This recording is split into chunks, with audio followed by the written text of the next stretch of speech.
The Leopard 2 A7 main battle tank was developed by German Krauss-Maffei Wegmann in cooperation with the German Army. It is a proposed upgrade package for existing MBTs. It was first revealed in 2010. It is a further development of the Leopard 2 A6 MBT. It includes some subsystems of the Leopard 2P support operation variant.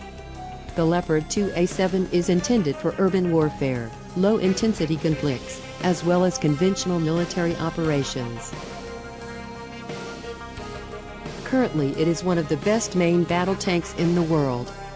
German Army plans to upgrade about 50 to 150 Leopard 2 tanks to the 2A7 standard.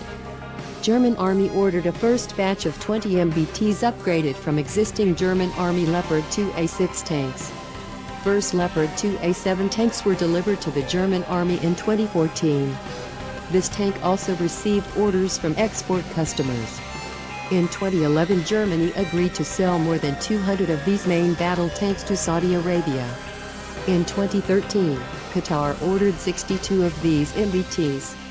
These are known as Leopard 2 A7Q. In 2018, Hungary ordered 44 tanks, 2A7HU. The Leopard 2 A7 is a modular upgrade package, so older Leopard 2 tanks can be upgraded to this standard. Combat systems can be optimized depending on customer requirements.